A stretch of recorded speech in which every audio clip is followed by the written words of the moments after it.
Halo, Assalamualaikum warahmatullahi wabarakatuh. Sahabat Quranku Surgaku Indonesia, Siti Maryam adalah salah satu perempuan mulia yang namanya bahkan diabadikan dalam Al-Quran. Beliau juga adalah ibu dari Nabi Isa alaihi salam.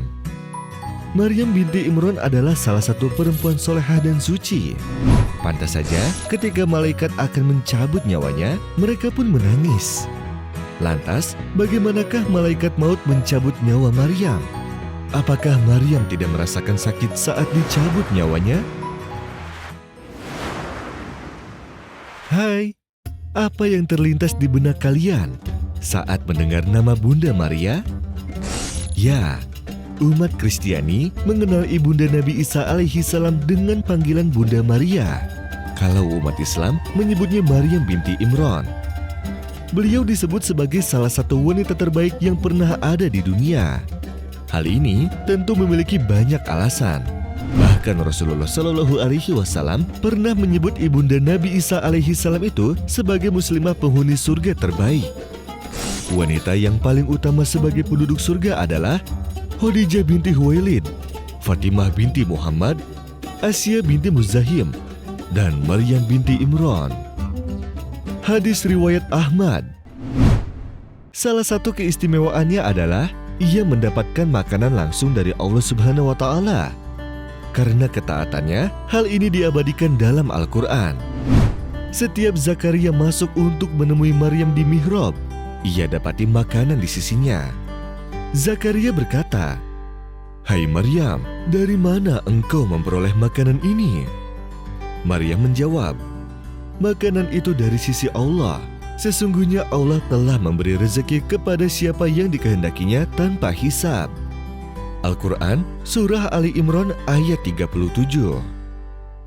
Keistimewaan lainnya adalah beliau dipilih melahirkan seorang nabi di antara banyak perempuan di muka bumi. Dan ingatlah ketika malaikat Jibril berkata, "Hai Maryam, sesungguhnya Allah telah memilih kamu, mensucikan, kemudian melebihkan kamu atas segala wanita di dunia." Al-Quran Surah Ali Imran ayat 42. Selain itu, Maryam binti Imran adalah orang yang sering berinteraksi dengan para malaikat. Hal ini terjadi saat Maryam akan melahirkan. Ini diabadikan dalam Al-Quran. Maka Jibril menyuruhnya dari tempat yang rendah. "Janganlah kamu bersedih hati, sesungguhnya Tuhanmu menjadikan anak sungai di bawahmu. Dan goyangkanlah pangkal pohon kurma itu ke arahmu, niscaya pohon itu akan menggugurkan buah kurma yang masak kepadamu. Maka makanlah serta minumlah dan bersenang hatilah kamu jika kamu melihat seorang manusia. Dan katakanlah, sesungguhnya aku telah bernazar berpuasa untuk Tuhan yang Maha Pemurah, maka aku tidak akan berbicara dengan seorang manusia pun pada hari ini." Al-Quran Surah Maryam ayat 24-26. Selain saling berinteraksi dengan malaikat, ada keistimewaan lain yang dimiliki Maryam. Disebutkan dalam kitab Durratun Nasihin, terdapat kisah Nabi Isa alaihi salam dan ibunya yang tinggal di sebuah bukit. Diriwayatkan dari Wahab bin Munabbih, dari kakeknya Idris, ia berkata bahwa ia pernah mendapati Isa alaihi salam berkata pada ibunya, "Sesungguhnya negeri ini adalah negeri yang tidak kekal, negeri yang tidak abadi, sedang akhirat adalah negeri abadi. Maka marilah wahai ibu, kita berangkat ke sebuah bukit di Lebanon untuk beribadah kepada Allah, serta puasa di siang hari dan sholat di malam hari. Perbekalan sudah tersedia di sana, berupa daun-daun untuk makanan dan air hujan untuk minumannya." Mereka pun menetap di sana cukup lama. Suatu hari, Nabi Isa alaihi salam turun gunung untuk memetik dedaunan yang akan mereka makan. Sesaat sebelum berbuka puasa, saat itu malaikat maut datang menemui ibu Nabi Isa alaihi salam. Sang malaikat mengucapkan salam, kemudian berkata, "Hai Maryam, yang telah berpuasa di siang hari dan beribadah di malam hari." Maryam pun bertanya, "Sebenarnya kau ini siapa?" Sekujur tubuhku bergetar mendengar suaramu, dan pikiranku meracau karena wibawamu.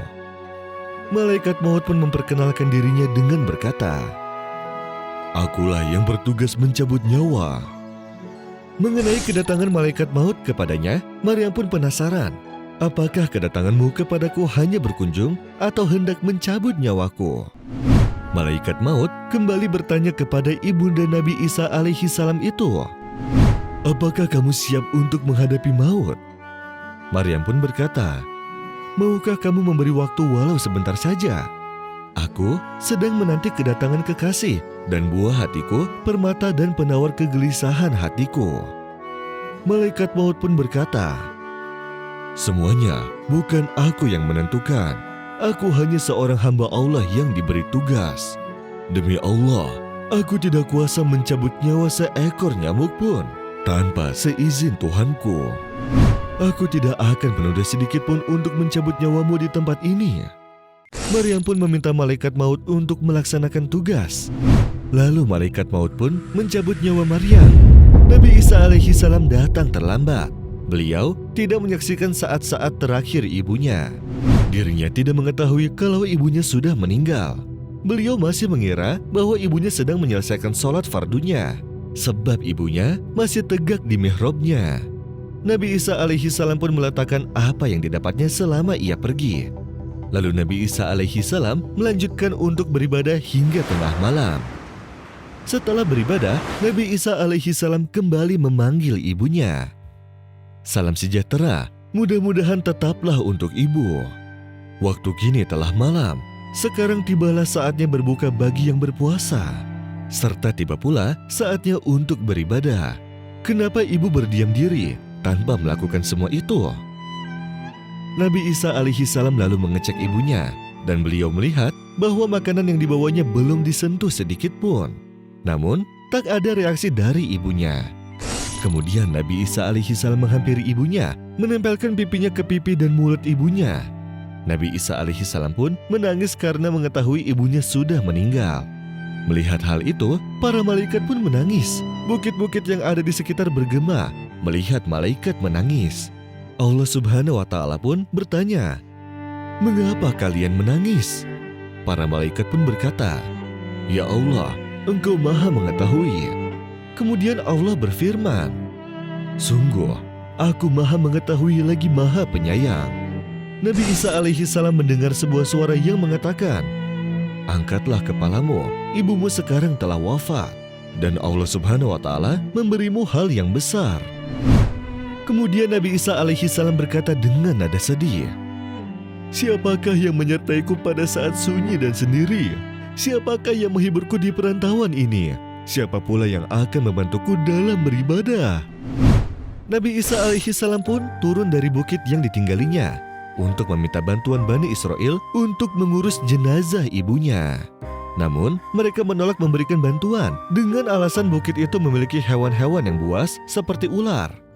Tempat itu sudah tidak terjamah selama ratusan tahun. Dengan kecewa, Nabi Isa alaihi salam pun kembali ke bukit itu. Di tengah perjalanan, Nabi Isa alaihi salam bertemu dengan dua pemuda yang tak lain adalah malaikat Jibril dan malaikat Mikail. Nabi Isa alaihi salam pun meminta bantuan kedua malaikat itu untuk mengurus jenazah ibunya. Malaikat Jibril memberitahu Nabi Isa alaihi salam, para bidadari sedang memandikan jenazah ibunya dan sedang memberikannya minyak dengan kain kafan dari Allah Subhanahu wa Ta'ala. Lalu malaikat Jibril pun menggali kubur untuk Maryam. Mereka lalu menguburkannya setelah menyolatinya.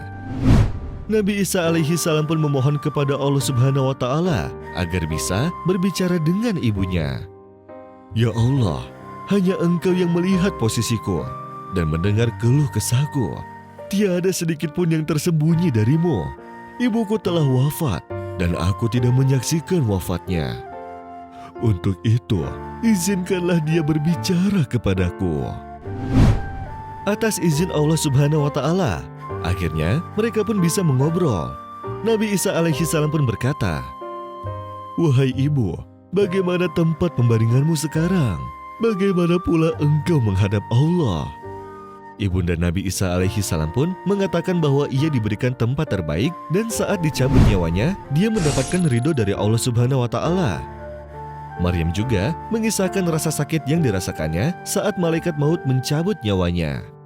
"Demi Allah yang telah mengutusmu menjadi nabi, Sampai saat ini rasa pedihnya masih belum hilang dari kerongkongan. Sebatan malaikat maut pun belum lenyap dari pandangan mataku. Untuk itu, sampaikan salam sejahteramu untukku hingga hari kiamat. Masya Allah. Sahabat Quranku Surgaku Indonesia, Maryam binti Imran adalah seorang wanita yang memiliki banyak keistimewaan. Dia adalah wanita surga dan juga saat meninggal ditangisi para malaikat. Jenazahnya diurus oleh malaikat. Bahkan mereka juga yang turun tangan menggali kuburnya. Sungguh mulia ibu Nabi Isa alaihi salam itu yang sangat beriman. Setelah mengetahui kisah ini, apakah kalian mendapat inspirasi dari Siti Maryam? Wallahu a'lam bishawab. Wassalamualaikum warahmatullahi wabarakatuh.